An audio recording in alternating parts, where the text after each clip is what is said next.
Ahmad should consider some strategies to expand Ahmad's style center and Berhad sustainably. First of all, Ahmad should strengthen internal controls, especially in cash and inventory management. Right now, only one staff manages all the inflow and outflow of inventory. He handles everything like receiving materials, recording them, storing them, and so on, which creates risk of frauds and mistakes. By separating works, Ahmad can ensure that records are keeping proper and introducing monitoring systems like CCTV.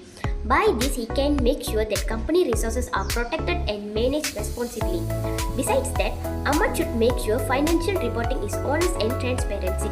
Even though recording shortages or writing down old stocks may reduce profit, but it shows banks and investors that Ahmad's style center and Berhad is trustworthy. It is because accurate financial reporting reflects the principle of Amanah, which is about being responsible and truthful in business. Therefore, Ahmad should expand the company slowly instead of rushing. For example, he can test the women's shirt line online first to see customers' demand before opening the new outlets. This step-by-step approach reducing financial risk and helps him to learn from each step of growth. In short, Ahmad can grow his business steadily while keeping integrity at the center of focusing on these three-step strategies, which is stronger controls, honest reporting, and gradual expansion. By this way, his success will not only be profitable but also sustainable and blessed. Good morning everyone, my name is Victor Tan Xian Fong and my matrix number is 311349. Now, I will present for my part to talk about the key financial reporting issues that happen in Ahmad Style Sdn Berhad. First, the serious problem with the inventory reporting. Inventory was recorded before the goods were physically received, which overstated inventory, assets and also profits. Missing inventory of 8,000 ringgit and obsolete stock of 12,000 ringgit were also not adjusted, which goes against the prudence principle and MFRS 102. On top of that, consignment stock and defective goods were wrongly recorded as company-owned inventory, further overstating assets. Besides that, internal control and cash issues also happen in Ahmad Style Sdn Berhad. These inventory problems also show a bigger picture, which shows that the company's internal controls are generally weak. For example, one staff members handle all inventory duties, which increased the risk of errors and fraud, and there's no monitoring system like CCTV. The same patterns appear with cash management. There's an unrecorded cash shortage of 3,600 ringgit, and the same cashier handles receiving, recording, and reconciling cash. Unsafe practices like delayed banking and weak bank conciliations further increase the risk of theft. In conclusion, these financial reporting issues that happening in Ahmad Style Sdn Berhad have to really be taken seriously, because the overall impact is not only about overstating the assets and profits, but it also shows that the financial statements are unreliable and do not present a true or fair view to the stakeholder. If not corrected, banks and other stakeholders may be misled when making decisions when referring to the financial report. Hi, my name is Kamisa Binti Kamarudin, 313480. I want to talk about the business expansion plan of Ahmad Style SDN BHD. Before expanding, Ahmad must understand all the risks involved: financial, operational, market, and ethical. These risks will decide whether his business succeeds or fails. Ahmad plans to take a 300,000 ringgit bank loan to fund his expansion. He will spend it on equipment, materials, marketing, and new stuff. But if sales don't grow from 500,000 ringgit to 850,000 ringgit as expected, he may have trouble paying back the loan. Missing cash and wrong records can also cause legal and reputation problems. Operational risks come from weak control over inventory and cash. One worker managed everything without supervision. 8,000 ringgit worth of fabric and 3,600 ringgit cash are missing. There's also 12,000 ringgit old stock still list. Without CCTV or proper control, the risk of theft and fraud will grow even more if Ahmad expands. Ahmad also faces market risk. He plans to open new outlets in Kuala Lumpur and Penang and start a women's shirt line. But new markets mean new customer preferences and stronger competition. The fashion industry changes fast. So, without proper market research and good marketing, his sales may not reach the target. Moreover, ethical risks are also very important. Ahmad values amanah and barakah, but now he faces a moral test like he needs to be honest about missing cash and stock or to hide debt. Lying to the bank is against accounting rules and Islamic ethics.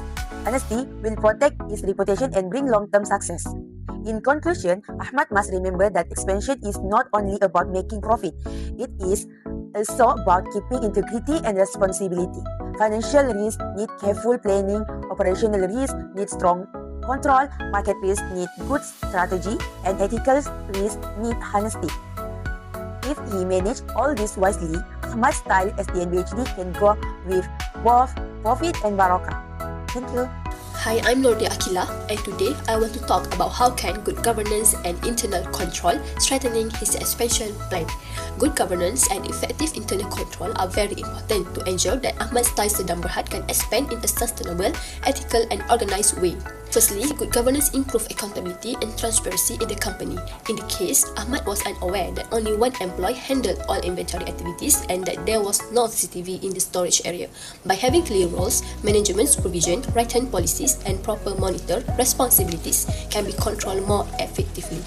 This transparency helps to build trust with banks and stakeholders, which is especially important when Ahmad applies for the 300,000 loan. Secondly, strong internal controls help to ensure accurate and reliable financial reporting.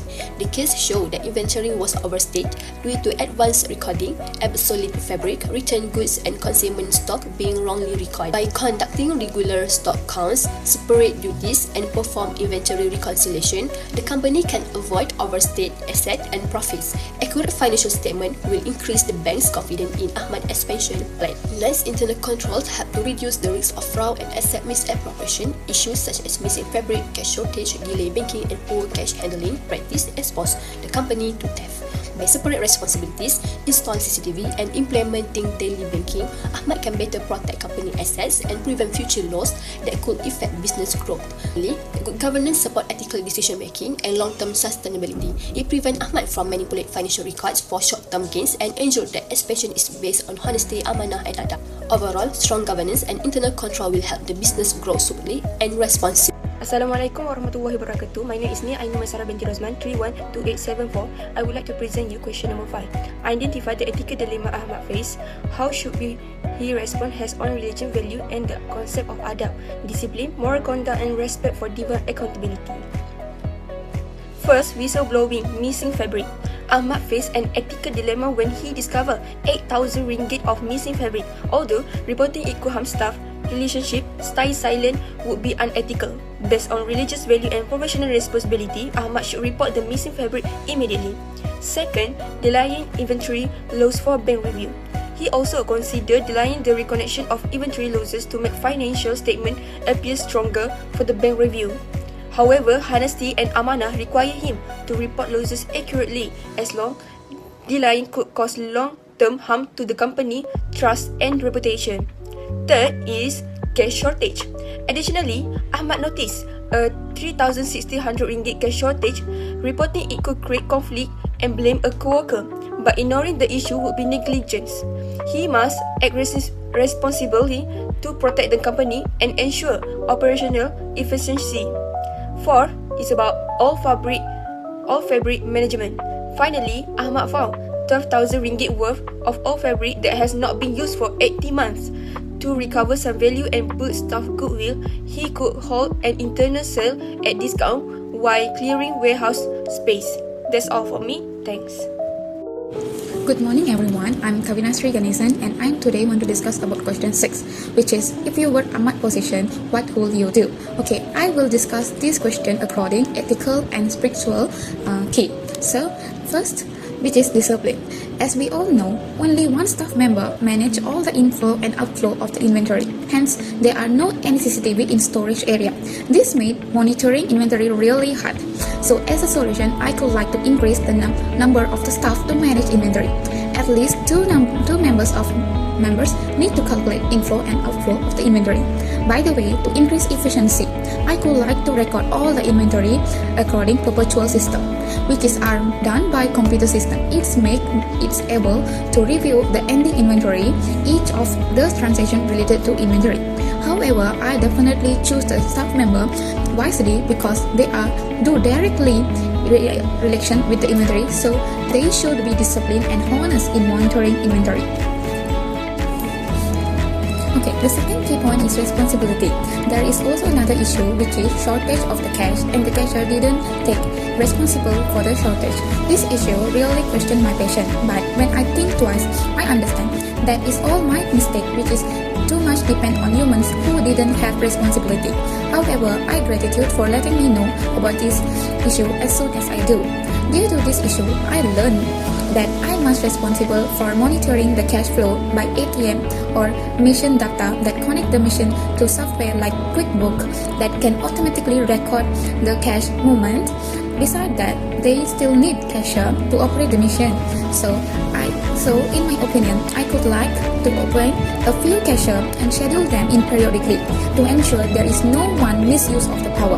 Also, I don't forget to providing CCTV monitoring. There is also another two key points according spiritual. Okay, there is integrity and patience. All of these problems really teach me patience and integrity. I knew that business is not only to earn profit with untruth information.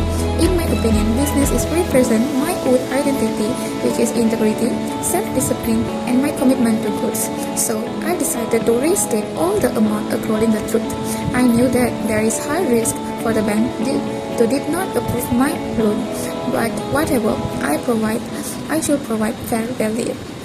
Second is patience. I believe that patience can lead me become a successful by owning many outlets. Furthermore, patience does really help me to find best strategy to minimize the cost and maximize the profit. I know that being patient under pressure is really difficult, but there is some ways to keep calm, which is regular attend prayer, meditation, practice some physical activities such as jogging, swimming and cycling, which is really help to keep our mind calm under pressure. Thank you. Fear of God or taqwa plays an important role in guiding ethical business decision. In the case of Ahmad Style Seram Berhad, taqwa means being aware that all actions are accountable not only to people but also to God. This awareness encourages Ahmad to act honestly even when there is pressure and succeed. Firstly, taqwa reminds Ahmad that business assets such as inventory and cash are an amanah or trust given by God. The missing fabric, inaccurate inventory costs, and cash shortage are not just accounting mistakes but ethical responsibilities that must be addressed truthfully. Secondly, fear of God encourages honesty and transparency in financial reporting. Overstate inventory or hiding loss to obtain a bank loan would mislead stakeholders. With taqwa, Ahmad understands that misleading financial information is wrong, even if it helps the business in the short term. Thirdly, taqwa influences decision-making under pressure.